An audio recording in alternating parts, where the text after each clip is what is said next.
안녕하세요. 방박입니다. 오늘 다룰 거는 아브라함의 종교인데요. 이 아브라함이라는 사람이 어마어마하게 중요한 게 유대교, 기독교, 이슬람교의 공통의 조상이에요. 유대교, 기독교, 이슬람교 이름만 들어도 짱짱하죠. 세계사를 좌지우지했고 지금도 좌지우지하고 있는 이 종교들이 사실은 아브라함이라는 공통의 조상을 가지고 있더라. 아브라함, 이 사람도 또 유명하죠. 그 아브라함이 이삭을 낳았는데 이삭을 되게 늦게 낳았어요. 그래갖고 사라랑 아브라함이랑 못 믿었죠.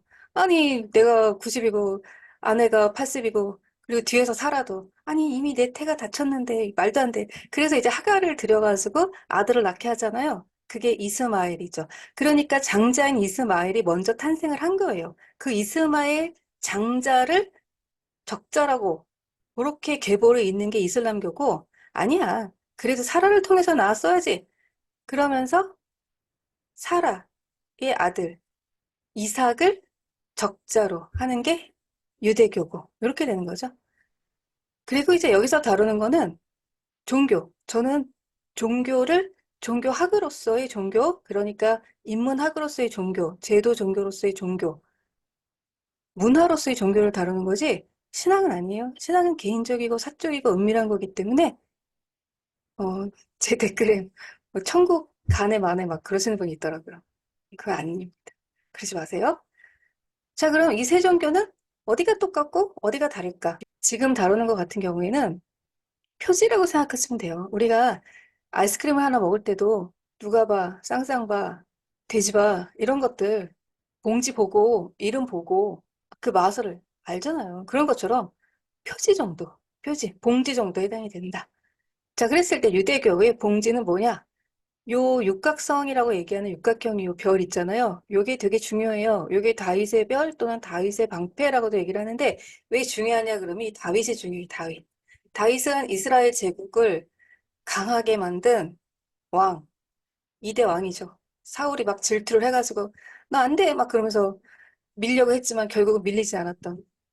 하필이면 사울의 아들 요나단이랑 딸 미갈까지도 이 다윗을 좋아했던 그 다윗.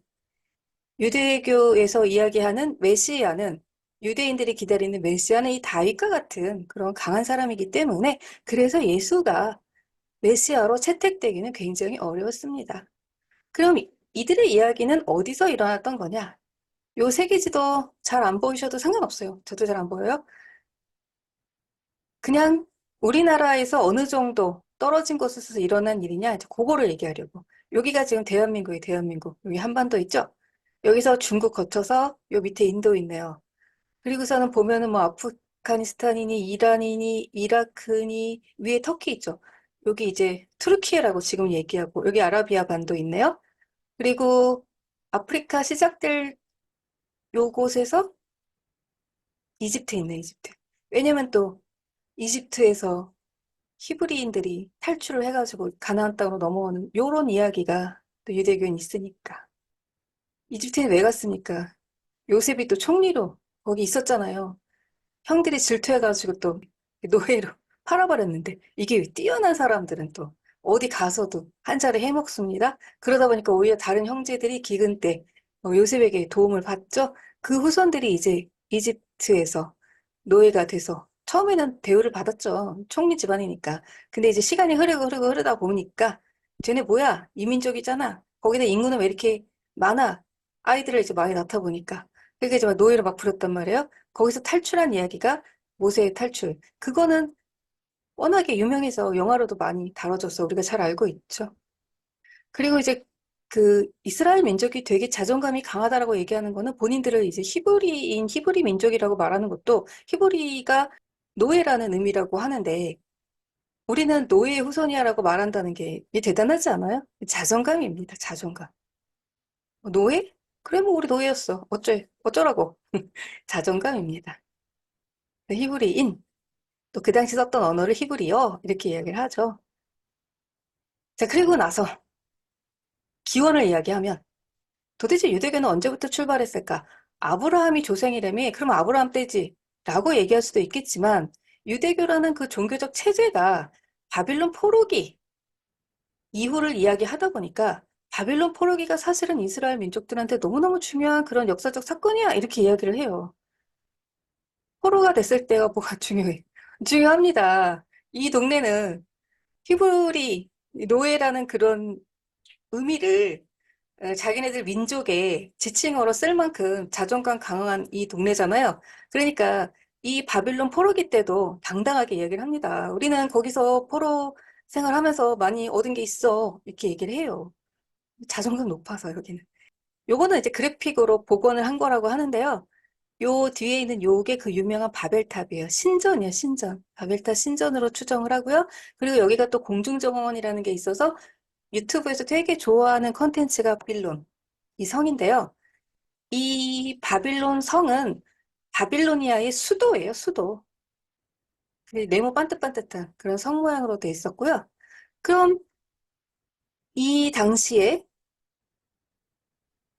포로를 끌려갔을 때에는 식민 시대를 겪은 거고, 우리도 식민지 시대를 겪다 보니까 식민지 이런 것들이 이제 낯설지 않죠. 낯익은 용어긴 한데 신바빌로니아의 그 바빌론 성에 끌려갔을 때 바빌로니아가 있었고 이게 다시 부흥했을 때 이제 신자가 붙은 거였고 이때는 제국주의 전성시대였어요. 되게 강대국들이 많았고요. 아시리아, 바빌로니아, 페르시아 다 강대국들 제국주의예요. 제국주의 전성시대. 그러다 보니까 거기 약소국인 이스라엘이 그 틈에 힘들었죠. 여기서 식민 통치당하고 저기서 식민 통치당하고 그런데 신바빌로니아는 식민 통치 방식이 지도층을 인질로 끌고 가요. 대량 이주를 시켜버려요. 왜? 남겨놓으면 거기서 또 반란을 일으킬 수 있잖아요. 그러니까 똑똑한 사람들, 뭐 전문가 집단, 기술자 집단 다 끌고 가서 거기서 인질로 아예 그냥 자기네 나라, 물론 이제 1등 국민은 아니지만 이제 2등 국민으로 그렇게 이제 토착화를 시키는 그런 방식을 썼다고 한다 그러면 페르시아는 그거보다 더 배포가 커요. 개인배 스타일. 그리고 더 땅도 넓고 그러다 보니까 여기는 니네 땅에서 살게 해줄게. 대신에 세금만 잘 내면 돼. 그래서 여기는요, 재건 지원도 해주고요. 니네 돌아가서 다시 한번 너네 문화대로 너네 종교 갖고 살아봐. 지원해주고 대신에 세금만 잘 내면 돼요. 되게 깔끔하긴 하죠. 그래서 문화를 이제 인정해줬어요. 각 민족의 문화를. 그러다 보니까 바벨론으로 끌려갔던 그 이스라엘 민족의 70년을 거기서 지냈던 사람들이 돌아오게 된 거예요. 그럼 돌아왔을 때 남아있던 사람들이 또 있잖아요. 그럼 어떻게 하면은 통합을 잘할 수 있을까가 문제였겠죠. 그게 뭐였어요? 종교였단 얘기예요. 무엇으로 통합을 시켜? 종교로. 그런데 이 바벨론이 당시에 엄청 발달한 도시였고 신문명이었어요. 신문명. 우리나라도 초기 기독교 들어올 때 왜 그렇게 부흥을 할 수 있었을까? 그게 병원이랑 학교랑 종교랑 같이 들어오면 이게 너무 신문명인 거예요. 선진 문명, 발달한 문명. 그러니까 교양 있고 지적인 사람들은 우르르 딸려가고 교양 있고 지적인 사람들이 딸려가면 일반 대중들도 와, 저거 괜찮네? 이렇게 되는 거죠. 그 효과가 있습니다. 선진 문물에서 온 그런 문명들은 바로 정착할 때 앞선 문명이라는 것 때문에 지적인 사람들이 좋아하고 배운 사람들이 좋아하는 그런 특징이 있는 거죠. 그리고 바빌론이라는 데가 원래 여기 유프라테스강, 티그리스강 우리 세계사 시간에 여기가 메소포타미아 문명이야 그러면서 뭐 인류 최초의 문명이야 뭐 수메르 문명이 여기 있었어 뭐 이런 거 기억하세요? 엄청나게 발달된 원래가 발달된 동네였고 여기 끝에 여기 우르라는 데 보이세요? 여기 우르가 이제 아브라함의 고향이라고 이야기를 해요. 여기를 좀 더 알기 쉬운 지도로 보자 그러면 당시 페르시아가 이렇게 여기 녹색 부분 이렇게 컸어요. 이렇게 컸어요. 자, 그다음에 아까 티그리스강, 유프라테스강 보이죠? 여기 바빌론 있었단 말이에요. 요 밑에 우르도 있었고 여기가 이스라엘. 그죠? 여기가 이집트. 아이. 그러니까 페르시아 종교가 그땐 또 뭐였냐 그러면 조로아스터교였어요. 그래서 또 이제 이 종교 간의 습합이라는 게 일어나요. 습합. 종교학에서는 습합이라는 단어를 쓰거든요. 습합, 습. 스며드는 거예요. 합쳐져. 습합. 이렇게 스며들어서 합쳐지는 습. 이 종교 간에는 이 습합 현상이 되게 많이 일어나요. 그리고 우리나라에서 유불선이 서로 습합을 하듯이 이 동네에서도 뭐 조로아스터교, 유대교 이렇게 습합 현상들이 있고요. 그리고 유대교에서 기독교가 나왔기 때문에 당연히 기독교 안에는 다시 유대교적 그런 뿌리들이 있는 거고요. 이게 모두 다 나눠져 있는 게 아니에요. 근데 오늘날에는 아닌 것 같죠. 서로 다른 종교 같죠. 자, 유대교는요. 어떤 특징이 있냐? 율법 공동체예요. 자, 여기는 포로기를 끌려갔다 온 사람들과 계속 그 동네에 있었던 사람들이 이제 새롭게 나라를 건설하려고 하다 보면 안 맞는 것도 많잖아요. 그리고 그거를 이제 통일시켜주는 것들이 율법이었고요. 그리고 제국주의 전성기였다고 그랬잖아요. 이 동네가. 제국주의들이 많았단 말이에요. 그러다 보니까 군사력이 약한 이스라엘 백성들 같은 경우에는 종교의 힘으로 단합을 했어요. 좀 더 강하게 뭉치는 효과가 있었죠. 그래서 좀 엄격해요. 율법이. 그 동네의 다른 지역보다. 그래서 엄격하게 11조 지켰고요. 11조라는 게 율법 공동체이면서 여기는 이게 바로 정치 공동체이면서 사회문화 공동체니까 세금과 마찬가지였던 거죠. 그리고 안식일. 내가 쉬었으니 너희도 쉬어라. 그리고요, 이 안식일이라는 것 같은 게 우리나라 같은 경우에도 절기라는 걸 따졌잖아요. 예전에 주말에 놀지 않았을 때도 사람은 쉬어야 됩니다. 1년 365일 일을 할 수는 없어요. 로봇도 아니고. 그리고 우상숭배를 철저하게 금지했어요. 요게 이제 유대교가 가지고 있는 진짜 큰 특징이에요. 우상숭배를 엄청나게 금지한 게 왜 그러냐면, 당시에 가나안은 다신교였어요. 다른 나라도 다신교였어요. 그리고 다신교 풍토가 원래 되게 자연스러운 거예요. 우리나라도 다신교죠. 근데 여기는 유일신을 얘기하다 보니까 야훼 외에 나머지는 다 우상이야. 이러면서 못하겠단 말이에요. 구약을 보면은 이 우상숭배랑 싸우느라고 정신이 없죠. 그리고 이방인하고 결혼을 금지함으로써 유대인들의 정체성, 그 유대인은 유대인만의 그 선민의식을 지킬 수 있는 그런 효과들이 있습니다. 우리도 배달의 민족, 한민족 이렇게 얘기하면 다른 민족이랑 섞이는 거 되게 싫어하면서 대신에 그 한민족의 정체성, 이건 되게 강해지죠. 그런 효과가 있단 말이에요. 누굴 그렇게 우상숭배 못하게 했냐? 누가 그렇게 우상이었냐? 바알, 아세라 여신. 이 바알 신이나 아세라 여신이나 성서에 많이 나오는데 이게 그럴 수밖에 없는 게 그 당시에 되게 인기신이었어요. 풍요의 신이고 복물의 신이고 다산을 상징하고 그러면 좋아할 수밖에 없어요. 풍요, 다산. 그때 그거 말고 뭐가 있겠습니까? 그거면 다지. 그러니까 그렇게 바알이랑 아세라 여신을 밀어내려고 애를 썼지만 결국 구약성서 마지막까지도 못 밀어내는 게 나오죠. 근절이 안 돼요. 그만큼 민중들한테는 창조의 신보다는 풍요의 신, 다산의 신 이게 중요했기 때문에. 그럼 경전에는 뭐가 있을까? 가장 대표적인 건 뭐니 뭐니 해도 모세오경. 구약성서의 대표적인 건 모세오경이죠. 율법이 율법. 이거 하지 마, 저거 하지 마. 이거 해, 저거 해. 미드라시. 이걸 이제 해석하는 해석풀이가 있어야 되고요. 그다음에 이제 토라도 율법이란 얘기예요. 이거 연구한 거. 이게 미슈나고요. 그리고서 우리가 친숙하게 대중적으로 잘 알려지는 건 그 미슈나를 해석한 탈무드죠. 탈무드는 우리 어릴 때부터 그냥 재미있는 일화, 우화 그런 정도로 많이 읽었죠.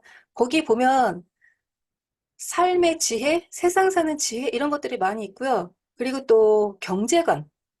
아, 유대인들이 왜 돈을 많이 벌 수 있었을까라는 걸 알 수 있게 해주는 그런 경제관, 상인으로서의 감각 이런 것들이 탈무드에 많이 있어요. 그리고 오늘날의 자기계발서라든가 영성 관련 책들에서도 보면 성공, 부자 이런 거랑 탈무드가 많이 통해요. 현실적이에요. 벌 수 있을 때 많이 벌고 돈 자체는 나쁜 게 아니야. 많이 벌어서 잘 써. 이런 거죠. 뭐 금욕, 청렴 이런 거하고는 전혀 거리가 멉니다. 그리고 이제 이런 두루마리 성서로 전해지고 이제 탈무드처럼 이런 전집들이 있고요. 그리고 또 유대교는 뭐니 뭐니 해도 선민 사상이 진짜 중요한 키워드예요. 선택받은 민족. 이거는요, 내가 아무리 바닥에 떨어졌어도 걱정하지 마. 선택받은 민족은 원래 고난이 있어. 그러면 지금의 고난을 이겨나가는 동력이 된단 말이에요. 대단한 거예요. 그러나 이게 이제 좀 지나쳐서 유대인 지상주의. 부처님은 태어나서 바로 천상천하 유아 독존 이렇게 외치셨다고 그러는데 유대인들은 천상천하 유대인 독존이에요. 그러다 보니까 시오니즘처럼 하나님께서 우리에게 주신 땅은 우리가 살아야 되는 땅이야. 그래? 막 듣다 보면 진짜 그런가? 그런 시오니즘이 발동이 되고 그게 오늘날 팔레스타인 문제를 야기해서 지금 여기는 현재 전쟁 중이죠. 그리고 그 전쟁이 어떻게 마무리가 될지도 매우 불투명하고 위험하고 위태로운 그런 문제가 있습니다. 그래서 이게 종교 문제냐 그렇진 않고요. 어, 종교 명분이죠, 명분. 영토 문제죠. 권력 문제죠. 근데 그게 인간이다 보니까 니네가 그동안 살고 있었던 땅, 그 전에 우리가 살았으니까 내놔. 너무 웃기잖아요. 인간인데. 이렇게까지 말하는 거는 너무 인간적인 거죠. 그러다 보니까 근거를 이제 그 종교에서 찾는 거죠. 명분을 찾는 거예요. 그러니까 인간이다 보니까 그나마 짐승처럼 막 덤비지는 못하고 명분을 막 찾아 헤매서 갖다 붙이는 거죠. 그게 더 나쁜 건지 덜 나쁜 건지는 글쎄요. 시온산은 실제로 있는 산이에요. 시온산이라고 하네요. 그리고 이 시온산에서 이렇게 내려다 보면은 뭐 예루살렘 성과 뭐 솔로몬 성전 이런 게 보인다고 하는데요. 그래서 시온산은 실제 있는 산이기도 하면서 유대인들에게는 내가 돌아갈 땅 이렇게 돼서 우리가 돌아가야 될 그곳 이상향 유토피아 이런 의미도 갖게 되는 이중적 의미를 갖고 있죠. 실제 산이면서 돌아가야 될 이스라엘 민족이 그곳에서 온갖 문화와 번영을 꽃피울 그런 유토피아적 용어로도 사용이 되는 시오니즘. 글로 갈게 그게 시오니즘이죠. 우리 땅 내놔 그 시오니즘이죠. 예루살렘은 우리 거야. 뭐. 아이고야. 그래서 어찌 되려나? 그럼 그 유대인이라는 말은 어떻게 나온 거냐? 유대인 또는 유다인이라고도 얘기를 해요. 천주교에서는 유다 이렇게 번역을 하는데요. 야곱의 넷째 아들 유다 거기서부터 나온 거예요. 이 유다. 야곱은 12아들이 있었고 그 12아들이 12부족을 형성을 하죠. 야곱은 누구의 아들이냐 그러면 이삭의 아들이고 이삭은 또 누구의 아들입니까? 아브라함의 아들인 거죠. 아브라함이 이삭을 낳고 이삭이 야곱을 낳잖아요. 근데 이삭 말고 아브라함한테는 이스마엘이 있고요. 이스마엘이 나이는 더 많죠. 그러니까 이삭한테는 형이죠. 그게 본처가 아니어서 그렇지. 그러다 보니까 이제 이스마엘 쪽으로 다시 이슬람교 그쪽이 계승이 되고요. 그리고 유대인은 모계 전통이에요. 모계 전통. 엄마가 유대인이면 유대인. 근데 유대교로 개종을 해도 유대인이 돼요. 그래서 민족 종교 이렇게 얘기를 하고요. 그리고 노아가 있었죠. 더 위에. 노아의 홍수에 나오는 그 노아. 거기는 곧 홍수가 와가지고 여기를 다 덮칠 거야 얘기를 해도 사람들이 안 믿으니까 에이 할 수 없네 이래갖고 왜 가족들이랑 그다음 이제 그 들짐승 날짐승 기타 등등 해가지고 한 쌍씩 싣고 방주에 태우죠. 그 노아의 장남인 셈이고요. 이 셈족의 하나로 봅니다. 셈계라고 이야기를 해요. 아 이게 유대인이구나. 유대인들이 믿는 게 유대교구나. 그런데 그 유대인들이 메시아로 앞으로 다시 오실 메시아로 받들고 싶은 사람은 다윗과 같은 사람인데 예수라 그러네? 아, 이건 아닌 것 같아. 예수는 아니야. 이제 그러면서 기독교가 나온 거죠. 그러니까 유대교랑 기독교를 나누는 기준은 예수를 메시아로 생각하느냐 아니냐라는 거죠. 유대교 쪽에서는 예수는 유대인이야. 그리고 예수는 대중적으로 인기가 있었고 설교를 잘했던 랍비 정도면 인정. 왜냐면 성서에서 보면 3천 명, 5천 명 이런 식으로 막 떼거지로 설교를 하는 모습들이 나오잖아요. 대중 설교에 능했던 랍비라고 할 수 있는데 근데 메시아는 아니야. 메시아는 다윗과 같은 사람이지. 어디 그 나사렛 그 목수 그 친부도 잘 모르겠고 아니야. 이렇게 되면서 기독교랑 유대교는 나눠집니다. 그리고 또 이 기독교 안에는 천주교, 카톨릭이라고 하는 쪽, 여기가 바티칸 성당이고요. 개신교, 루터 이후에 기존의 카톨릭은 너무 잘못을 많이 했어. 우리는 정말 믿음으로 가겠어. 이러면서 이제 프로테스탄트가 나오고요. 그리고 정교회, 러시아 정교회, 동방 정교회 그래서 우리는 뭐 삼위일체는 믿지 않지만 그렇지만 그 기독교의 전통 안에는 있지 뭐 이러면서 또 기독교 안에도 스펙트럼이 많이 생기게 되는 거죠. 이게 바티칸 성당이라 그러면 요게 영국 국교회 성공회예요. 개신교예요, 개신교. 그리고 이게 러시아 정교회. 사탕으로 만든 궁전 같죠. 맛있게 생긴 무슨 에버랜드 뭐 그런 걸 연상시키는. 그 굉장히 기독교는 세계사적으로 미친 영향이 큰 것만큼 스펙트럼도 되게 넓다. 그치만 공통점이 있어요. 예수, 예수. 예수가 메시아야. 메시아가 뭔데? 구원자야. 구원자구나. 또는 기름을 부은 자야. 기름을 부은 자는 통치자고 지배자고 귀한 자죠. 우리도 어려울 때 정도령 기다렸잖아요. 그런 식으로 인류를 구원할 또는 민족을 구원할 어떤 구원자를 기다리는 건 굉장히 인류 보편적인 속성이죠. 이 메시아가 뭘 했는데 대속했어. 대신 속죄를 했어. 누구 죄를? 인류의 죄를. 아니 속죄해달라고 말한 적 없는데? 아니 그래도 해줬어. 아 진짜? 어. 그리고 또 뭐 믿어야 돼요? 부활. 죽었다 살아났어. 이 부활 논쟁 같은 경우에는 지금도 이거를 상징적으로 봐야 되느냐 아니면 실제적인 현상, 역사적인 사실로 봐야 되느냐 논쟁이 있지만 이러나 저러나 부활도 핵심 사상이고요. 그 다음에 재림, 다시 오실 거야. 이것도 매우 중요한 핵심 사상이고요. 그리고 이제 역사적 예수의 실존 여부를 계속해서 논란 삼기도 합니다. 그건 이제 너무 뛰어난 업적을 가지고 있는 사람들 같은 경우에는 그게 신화가 되다 보니까 신격화된 인물에 대해서는 우리가 아, 실존 인물 맞아? 뭐 이렇게 생각하게 되는 것도 있죠. 우리나라 같은 경우에도 황진이 같은 경우만 하더라도요. 황진이 시가 다 황진이가 쓴 거야? 뭐 이런 식의 논란도 있긴 있어요. 너무 한 사람이 많은 걸 하면 의심이 되는 거죠. 그러니까 예수 같은 경우에 너무 의심이 되는 거예요. 하물며 우리 어릴 때 예수는 늘 이런 서구의 미남형이었단 말이에요. 뭔가 연민과 동정심을 많이 가지고 있을 것 같은 그런 미남형. 근데 BBC에서 아니야. 그 당시 중동의 평균 남성은 이런 얼굴이야. 그러면서 이게 예수의 모습에 더 가까울걸? 그리고 내놔가지고 이제 기독교인들이 야, 그건 아니다. 야. 막 그랬죠.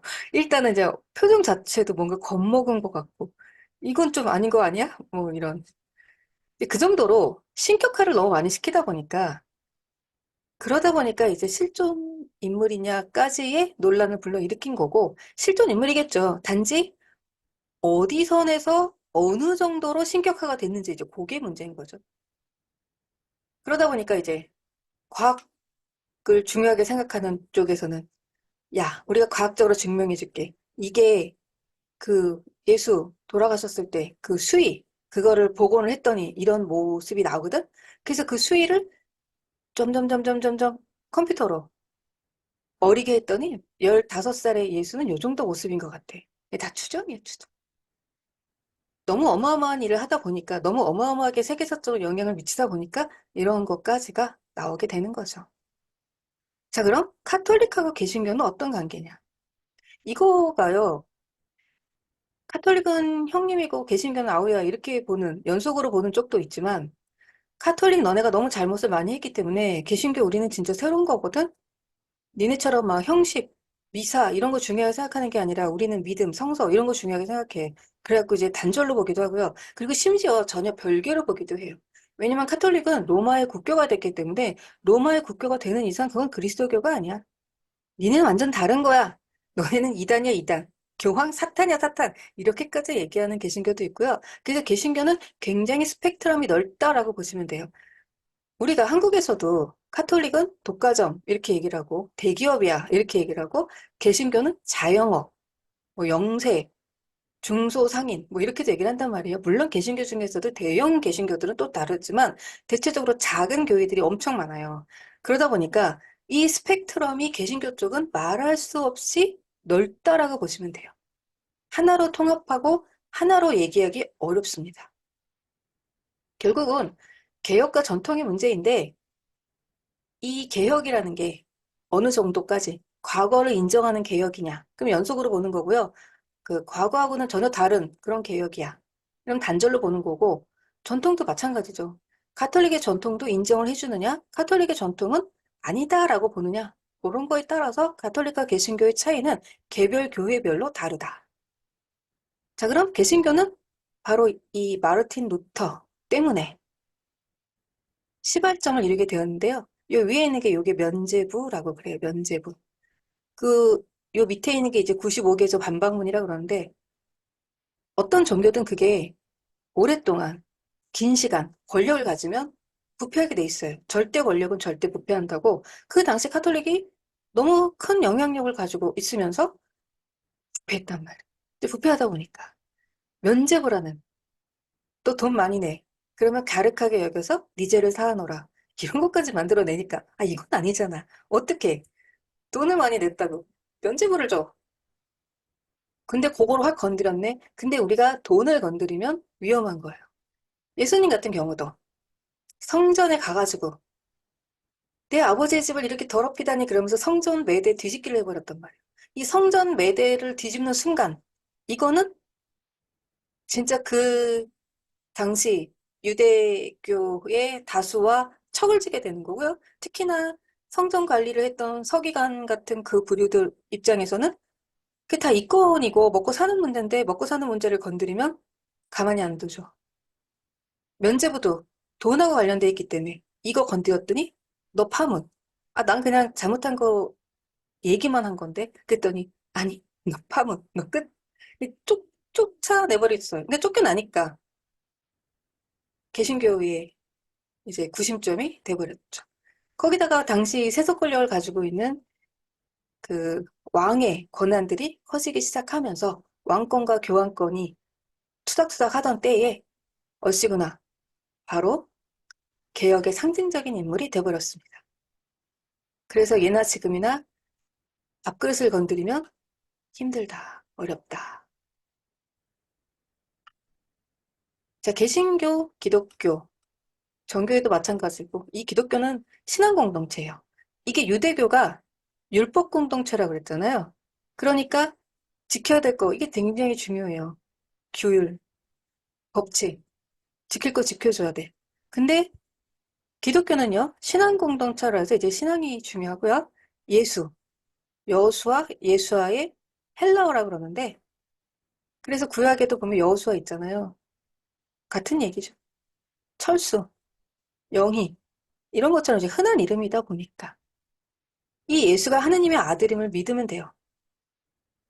하느님의 아들인 걸 믿으면. 근데 요거까지 믿는 건 괜찮은데 이제 삼위일체 교리 때문에 이것 때문에도 또 이제 뭐 정교회 같은 데서는 아니 이게 말이 돼? 이렇게 되고요. 근데 카톨릭 같은 경우에는 말이 돼. 또 이렇게 얘기를 하고요. 즉 파더 아버지, 선 아들, 그다음에 홀리 스피릿 같아. 근데 각각 개별적 존재로 보자 그러면 이즈나 아니거든요. 같지 않아. 근데 갓 신이라는 이 존재로 놓고 보자 그러면 모두 같아. 아 그렇구나. 근데 좀 이상한 것 같아. 아버지가 내 안에 있고 나를 통하지 않아 아버지한테 갈자 걷고 뭐 이렇게 되면은 나눠져 있는 것 같은데. 그런데 또 내가 하는 말이 또 뭐 아버지의 말이라 그러고 내가 성령을 보내는데 그걸 나를 보듯 하자 그러고 아 그러면은 비슷하다는 얘기야. 아니면 그냥 전하는 영이니까 전령이란 이야기야. 아니면 진짜 똑같다는 얘기야. 막 이렇게 해서 뭐 지금도 논의를 하고 있는 거고요. 그리고 이거를 이제 영성 내지는 이제 영지주의 쪽에서 보자 그러면 더 쉽게 이해가 될 수도 있어요. 왜냐면 우리가 우주의 조각이고 우리는 죽으면 우주로 다시 돌아가. 뭐 이렇게 되면은 부분이 하나고 하나가 부분이고 뭐 이렇게 볼 수도 있는 거고요. 생물학적으로 보면은 유전자가 부모의 유전자가 자식에게 내려가니까 부모의 나쁜 점까지도 자식에게 막 전달이 되죠. 근데 그렇다고 해서 하나냐면 하나는 아니죠. 비슷하긴 하지만. 그래서 삼위일체는 그 난해함 때문에 지금도 논란이 되고 있고요. 우리 인간은 모두 신의 모습을 하고 있어. 내가 신이야. 이렇게 생각한다 그러면 또 그렇게 어려울 것도 없고 그런 문제입니다. 그다음에 이제 경전 같은 경우에 신약은 27권으로 동일한데 구약이 이게 다르네요. 가톨릭은 46권, 개신교는 39권, 정교회는 49권. 이게 달라요. 왜 다르냐? 이것도 이제 정경화 작업과 그 이후의 역사를 통해서 달라진 것일 뿐, 이게 다르기 때문에 너는 정통이고 너는 이단이야. 뭐 이렇게 말할 수 있는 건 아닌 거죠. 이렇게 얘기하면 누구는 구약성서 한 권, 신약성서 한 권, 두 권 아니냐, 또는 구약하고 신약하고 모두 한 권에 이렇게 합쳐져 있으니까 한 권 아니냐 그러는데 예전에 두루마리 성경이라 그래서 한 권 한 권이 모두 따로따로 있었죠. 그러니까 마태복음 따로, 루카복음 따로 이런 식으로 창세기 따로, 계시록 따로, 그리고 계시록도 요한계시록만 있었던 게 아니에요. 여러 개가 있었단 말이에요. 그게 공동체별로 다 사용하고 있는 게 달랐어요. 근데 정경화 작업을 통해서 걔를 모아가지고 이건 빼고 이건 넣고 그 작업을 했잖아요. 그러면서 구약성서 46권으로 카톨릭은 정한 거예요. 정했는데 이거를 따르자니 개신교 쪽에선 아닌데 그러면서 이렇게 달라져 버렸어요. 70인역 성서를 원래 기준으로 해서 사용을 하고 있었어요. 72인의 랍비가 한 명이 왔다 갔다 해가지고 72.5라고 얘기하는 그런 기록도 봤던 기억이 나는데요. 히브리어 성서를 코인의 그리스어로 번역을 했대요. 코인의 그리스어는 고대의 그리스어, 헬라어라고 얘기를 하고 왜 이거로 번역을 했냐 그러면 이 당시 이게 국제어였기 때문에 그래요. 오늘날의 영어가 국제어인 것처럼 이게 국제어였어요. 그리고 72인이 대략 70이다 그래갖고 이제 70이라는 의미를 갖고 있는 septuagint라는 요 언어를 써서 70인역 성서 이렇게 얘기하고 얘를 기본으로 해서 성서를 사용을 했는데 1517년 종교개혁 마르틴 루터가 야 면죄부 그거 아니지 않냐? 그랬다가 함은 당하면서 종교개혁의 선봉장이 돼버렸죠. 연극결에. 그러면서 저변에 깔려 있었던 개혁에 대한 열망을 가지고 있었던 기타 등등의 많은 사람들이 일어났단 말이에요. 그러면서 야, 그동안에 가톨릭이 얼마나 잘못을 많이 했는데 그거 그대로 우리가 쓰는 거? 그거 좀 아닌 것 같아. 우리가 더 정통이야. 그러려면 우리는 개신교는 히브리어 원서 없으면 경전으로 인정 안 할 거야. 그 70인역 성서는 70인명이 역 번역했는데 뭘로 번역했냐 그러면은 그리스어로 번역했다 그랬잖아요. 그러니까 그리스어로 번역한 거 그거 히브리어 원서 없으면 우린 인정 안 해. 이렇게 된 거예요. 아, 그럼 히브리어 원서 있는지 어떻게 알아? 어떻게 아냐면 얌리아 회의 때 요거는 유대교에서 한 거예요. 유대교가 당시에 유대인들의 재건을 위해서 왜냐하면 로마랑 싸워가지고 작살이 났단 말이에요. 예루살렘 성전도 막 작살이 나고 이러고 유대인들은 많이 뿔뿔이 흩어져서 이제 그 사람들의 디아스포라라고 이야기하죠. 다 막 나가 있게 되고 그러면서 이거 안 되겠어. 그러면서 유대교의 재건을 기획하면서 90년경에 구약을 확정을 해요. 그 구약을 확정을 하는데 요게 70인역 성서랑 비교를 했을 때 그 7권이 빠지는 거예요. 그래서 개신교는 39권이 되는 거고요. 히브리어 원서가 있는 것만 인정을 한 거고 카톨릭은 이게 꼭 원서가 없어도 여기는 워낙에 구전 기록 전통이 잘 돼 있는 동네다 보니까 구전도 충분히 그 정통성을 인정할 만하거든요. 그러니까 그리스어로 번역이 되어 있는 것까지 다 합쳐서 46권 이렇게 돼서 차이가 생긴 거예요. 그러니까 카톨릭도 가만히 있을 수 없으니까 이제 16세기에 트리엔트에 모여가지고 야 우리는 과거 우리가 정한 거 그거 그냥 인정해. 그래서 그냥 인정. 70인역 기준으로 인정. 또 한참 여기는 로마 때니까 라틴어 썼고 불가타 성서라는 걸 또 썼고요. 그랬는데 47년 20세기죠. 쿰란 동굴이고 지역인데 거기 이제 소금 염도 높은 바다로 유명한 사이에 있죠. 사람이 둥둥 뜬다는. 그 근처 쿰란 동굴에서 대량으로 히브리어 구약성서를 득템을 했어요, 완전히.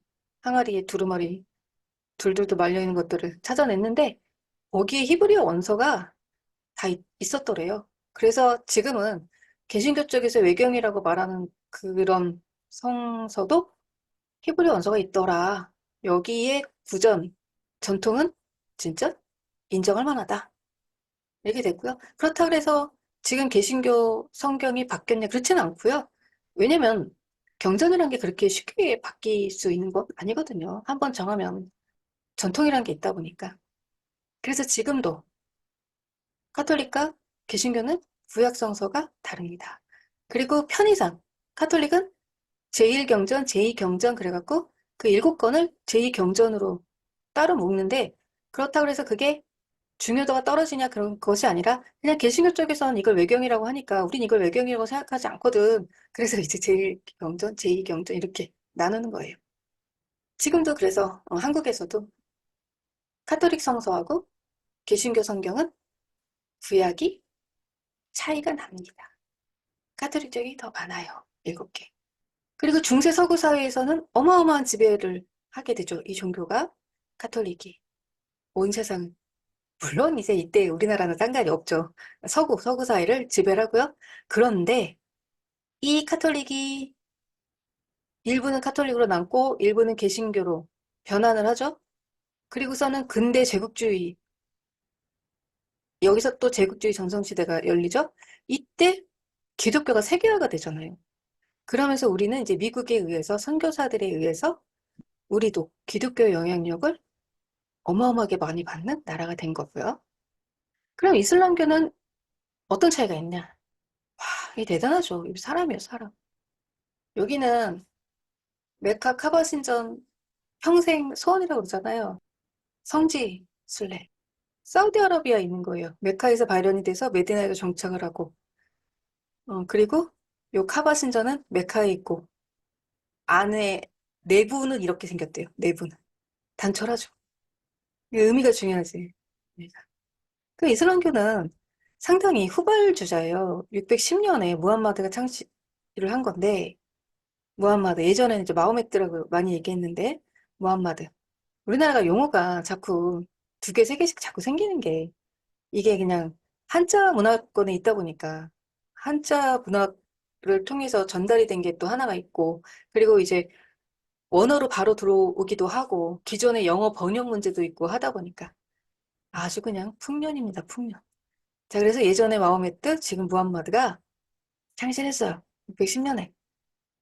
워낙에 여기는 절대 순종, 복종, 이거 중요하게 생각하고요.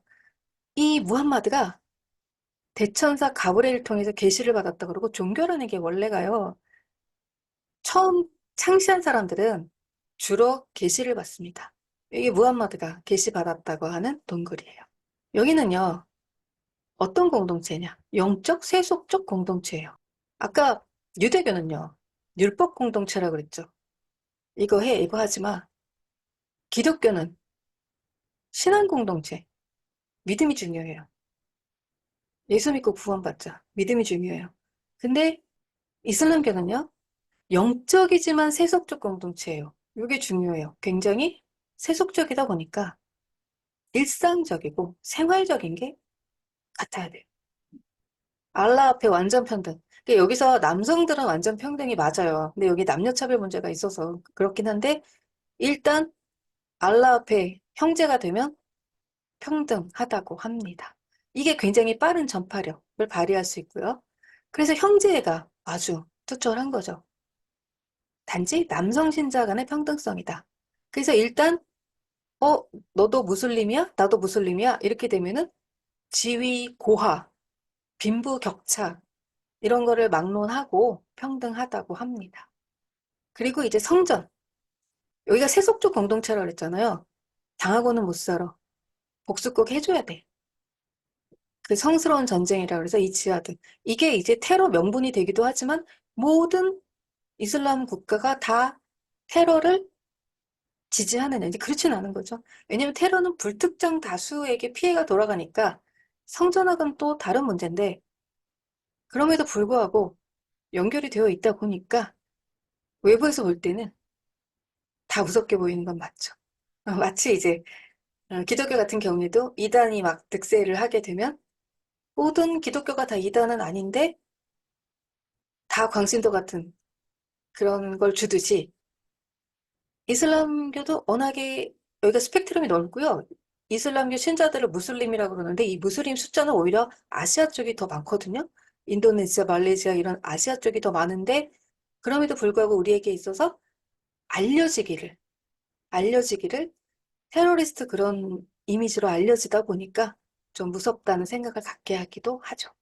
무함마드는 유목민이 아니고 정착민이었어요. 그래서 혈연, 씨족사회 중시하고요. 유목민은 돌아다니죠. 정착민은 한 곳에서. 특히 이제 무함마드는 산인이었고요. 무함마드가 결혼한 그 부인이 음, 돈 많은 과부 이렇게 얘기하는 게 맞지? 왜냐하면 음, 남녀가 차별이 있긴 하지만 차별받지 않는 여성이 있다 그러면 그게 돈 많은 과부거든요. 돈 없는 과부는 불행해요. 그러니까 돈 없는 과부는 둘째 부인이든 셋째 부인이든 남편을 만나는 게 먹고 사는 문제가 해결이 된다 그러면 돈 많은 과부는 사실은 다른 사람을 도울 수 있는 위치이다 보니까. 그런데 이 무함마드의 부인 같은 경우에는 무함마드가 될성 부른 떡잎 같은 거죠. 그래서 나이 차이가 많이 남에도 불구하고 걷어서 원래는 이제 자기 직장 부하인 거죠. 그런데 지금은 이제 남편이 됐죠.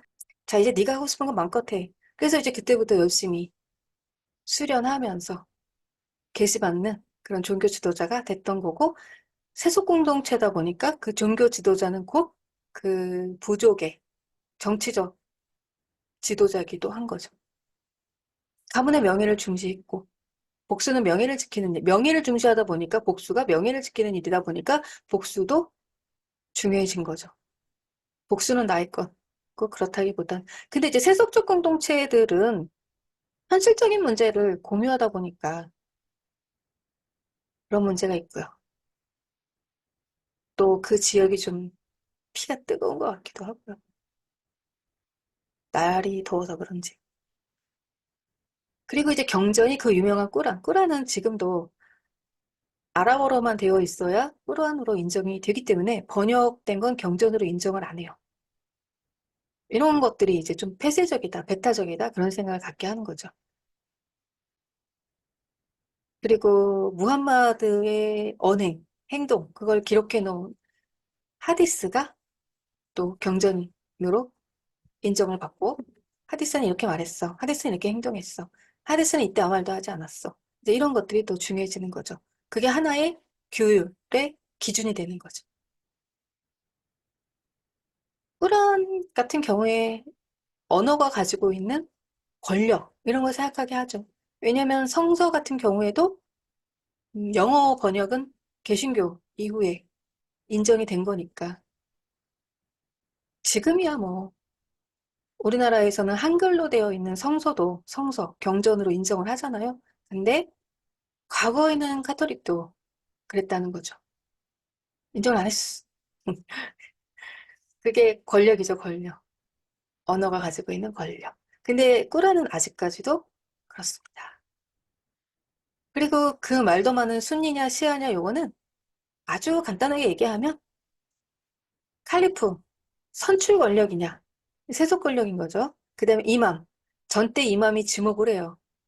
그래서 이맘은 뭐 죄를 짓지 않는 존재라고 이야기를 하는데 이 시아파 같은 경우에는 이런 이제 혈통 중심이냐로 이어지는 이맘 계보가 있고요. 그 다음에 선출 권력인 칼리프가 있고요. 그치만 뭐 이거가 오늘날의 순니 시아의 결정적인 원인이냐 그렇겠습니까? 종교 전쟁. 그럼 여기서 핵심은 그냥 전쟁인 거고요. 종교 권력. 여기서 핵심은 권력인 거고요. 종교는 명분, 명분. 크게 저는 인간이 가지고 있는 되게 좀 독특한 면인 것 같긴 해요. 네가 나보다 좀 잘난 것 같지만 인정하기 싫어. 뭐 이렇게 말하지 않아요. 네가 나보다 잘나지도 않은데 내 위에 있어? 이거 나 못 견디겠어. 이렇게도 얘기하지 않아요.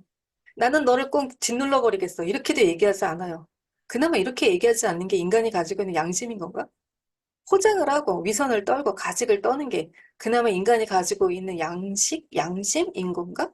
뭐 살짝 그런 생각도 들긴 들어요. 사실은 알고 보면 그런 게 아니잖아요.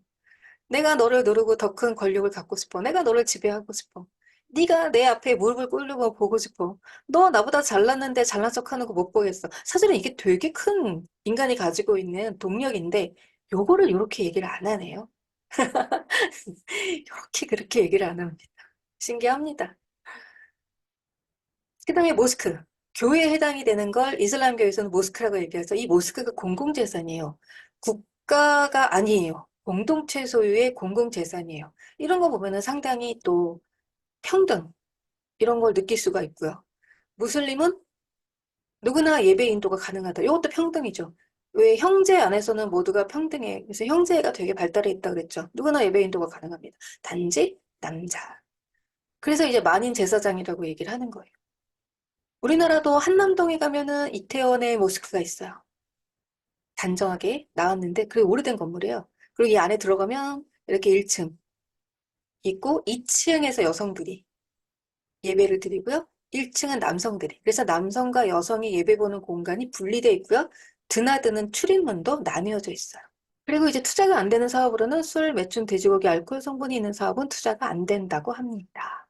그리고 고리대금을 금지했죠. 이 고리대금 금지해 놓으면 또 유대교 생각나죠. 유대인들은 이 고리대금으로 또 돈을 많이 벌어서 유럽인들에게 미움을 받고 그래서 베니스의 상인 같은 그런 소설이 나오고 거기에 베니스 상인의 아주 못된 고리대금업자로 샤일록이라는 사람이 나오고 그 사람이 유대인이잖아요.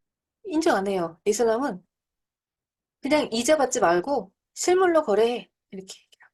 이런 거 보면 또 상당히 순수한 면이 있죠.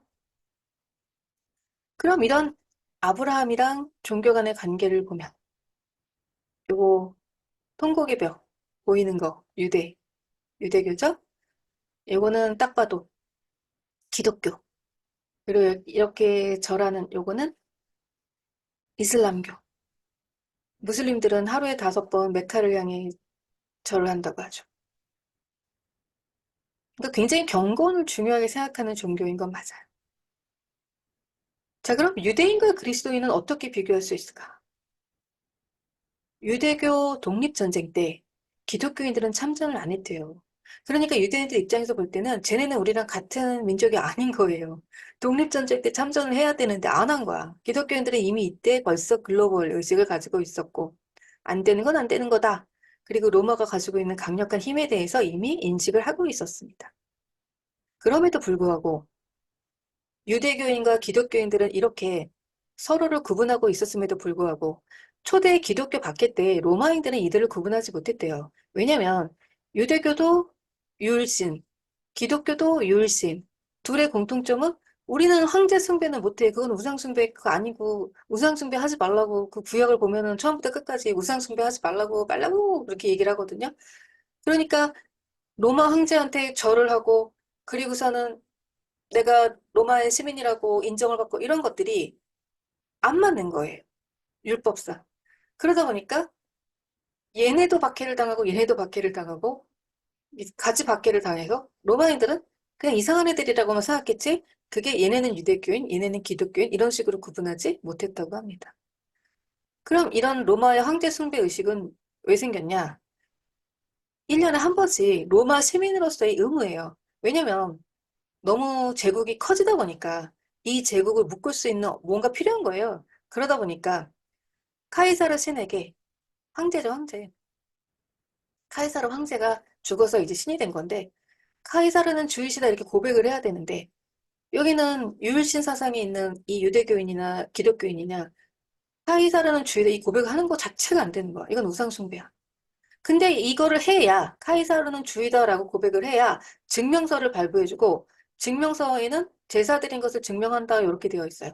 그리고 이거를 받아야 아 이제 너는 로마 시민으로 인정. 이렇게 되는 거예요. 마치 우리 이제 주민등록증 받아가지고, 아, 대한민국 사람으로서 인정. 이렇게 받는 것처럼 그렇게 공동체가 공유하고 있는 하나의 룰과 같은 건데, 이거를 받아들이지 않으니까 이게 이제 바퀴의 빌미가 된 거죠. 유대교든 기독교든 똑같이 유일신 사상은 같았거든요. 그러다 보니까 박해, 순교 이렇게 돼버린 거고 그런데 로마에서 보자 그러면 박해나 순교를 받을 때 너는 유대인, 너는 그리스도 이거 구분 자체가 안 됐다. 그러니까 그리스도인이기 때문에 박해를 받았다. 이거는 아닌 거예요. 그리고 이제 민족 종교랑 세계 종교는 어떤 차이가 있냐 그러면 유대교는 민족 종교예요. 그러니까 그 민족이 가지고 있는 특수한 그 특성화에 이루어진 게 민족 종교고요. 기독교나 이슬람교는 세계 종교예요. 그러면은 보편성, 이거를 중요하게 생각하다 보니까 전도도 많이 하는 거죠. 믿어. 알라를 믿어. 알라가 유일신임을 고백해. 그래, 나는 그럼 무슬림이 될게. 땡큐. 이렇게 되는 거예요. 기독교도 예수를 믿어. 예수가 하느님의 아들이고, 예수가 대속을 했다는 것에 대해서 인정해. 인정해. 그럼 넌 기독교인. 이게 이제 보편 종교가 가지고 있는 특징인 거죠. 제시하고 있는 규칙, 기준을 정하고 거기에 입도를 하고 입문을 하면은 되는 거고. 민족 종교는 원래가 이제 태어나기를 부모로부터 받아서 모태신앙으로 그렇게 이어져 내려온 거죠. 물론 개종해도 되긴 돼요. 많지 않아서 그렇지. 그리고 뭐니 뭐니 해도 예수에 대한 입장이 확연하게 달라요. 유대교에서는 야, 예수는 유대인, 랍비, 그 정도는 인정할 수 있지만 아니 어떻게 예수가 메시아야. 그건 아니야. 다윗과 같은 그런 메시아가 우리가 기다리는 메시아야. 그러니까 메시아 예수 부정. 근데 기독교는 아니야. 메시아는 예수 그리스도야. 그리스도가 메시아죠. 예수가 메시아야. 기독교. 근데 이슬람교는 야, 예수가 되게 훌륭한 사람인가 인정해. 그치만 어떻게 선지자가 십자가에 못 박히고 그건 말도 안 되고 그거 안 믿어요. 십자가 못 박히고 이건 안 믿고 대신에 선지자라는 건 인정해요. 왜냐면 이슬람 쪽에서는 뭐 모세고 아브라함이고 뭐 야곱이고 다 그 구약에 나오는 그런 지도자들을 선지자로 인정을 해요. 그리고 그중에서 예수를 뛰어난 선지자로도 인정을 하는데 다만 무함마드보다 뛰어나진 않아요. 가장 뛰어난 선지자는 무함마드야. 요게 다른 거예요, 요게. 그래서 예수에 대한 입장이 세 개가 다르구나. 세 종교가 달라요. 마리아에 대한 입장도 달라요. 마리아에 대한 입장도 유대교는 무슨 처녀가 임신을 하고 말이 돼? 부정합니다, 부정. 근데 기독교나 이슬람교는 처녀 잉태를 인정해요. 야, 성령이고 하느님이 못할 게 뭐가 있어, 유일신인데. 그러니까 처녀 잉태를 인정합니다. 그리고 이슬람교 경전 꾸란에서는 그 마리아의 어린 시절까지도 나와 있어서 오히려 더 마리아를 더 그 비중 있게 다루고 있어요. 하느님이 사랑하시는 그런 자녀로 인정을 합니다. 그래서 이슬람교가 예수의 엄마인 마리아를 인정하고 심지어 처녀 잉태도 인정한단 말이야? 몰랐죠. 저도 이슬람교 처음 공부할 때 새로 왔어요, 그거. 이거 그렇구나. 몰랐던 적이었어. 그리고 이 세 종교의 또 공통점은 뭐냐? 최초의 인간, 아담. 요거 인정하고요. 그다음에 부활. 죽는 걸로 끝나지 않고요. 죽고 다시 살아날 수 있고요. 그다음에 최후의 심판이 있습니다. 최후의 심판. 그래서 인간은 선하게 살아야 돼요. 안 그러면 최후의 심판 때 작살납니다. 그리고 또 착하게 살아야 돼요. 천국과 지옥 있습니다. 악인은 지옥으로, 지옥행입니다. 그 다음에 유일신간. 오직 알라, 오직 야훼, 유일신간. 요 공통점입니다. 자, 그 다음에 원죄에 대해서는 이 세 종교는 또 어떻게 차이를 가지고 있느냐? 기독교는 존재해요. 기독교는 존재하다 보니까 예수가 대속했을 때 이 원죄도 사라진 거야. 그리고 예수를 믿으면 원죄도 사라졌다. 뭐 이렇게 얘기하기도 하죠. 그런데 유대교랑 이슬람교는요, 원죄가 없어요. 아담하고 이브 그 당시에 용서를 받았다고 이렇게 얘기를 해요. 이 부분에 있어서는 확실히 아싸하긴 하죠. 야, 아담과 이브가 잘못한 건 아담과 이브 때 용서를 받아야지 뭘 그거를 유전자 통해서 흘러 지금까지 우리한테도 그게 원죄가 있는 게 말이 돼? 요런 부분에 있어서 유대교와 이슬람교가 또 이렇게 통합니다. 유대교나 이슬람교가 이런 거는 훨씬 더 현실적이고 세속적이긴 해요. 그리고 요건 지역적 특성도 있고요.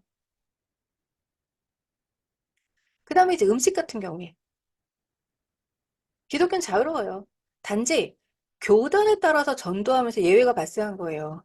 그래서 한국 일부 교단은 이제 선교사가 들어올 때 술, 담배가 아무래도 사람을 좀 방탕하게 하긴 하잖아요. 그러니까 이제 술, 담배 금지 조항을 넣어서 그게 지금도 일부 교단은 술, 담배를 안 하는 경우가 있는데 그게 원래가 기독교가 가지고 있는 그런 교리상의 문제는 아니다.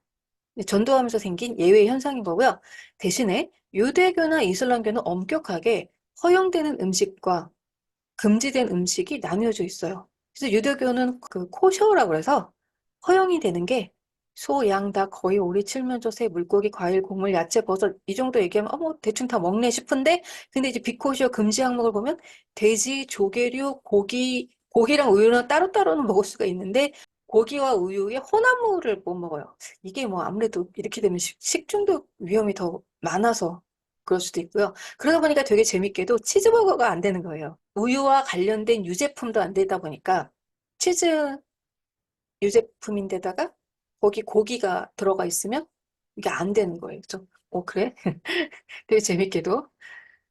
고기만 먹거나 우유만 먹거나 또는 우유와 관련된 유제품만 먹는 건 괜찮지만 이걸 섞어서 먹는 건 안 된다. 그래서 대체적으로 이제 인류학에서는 금지 음식들에 대해서 그 당시의 위생이라던가 내지는 식습관에 기초해서 아무래도 이제 식중독 문제, 위생 문제 때문에 그러지 않겠냐, 뭐 이렇게 보기는 합니다. 이슬람교는 뭐 잘 알려져 있다시피 할랄 음식 요즘 뭐 비건 음식이나 내지는 뭐 다이어트 음식으로도 인기를 얻고 있긴 한데요.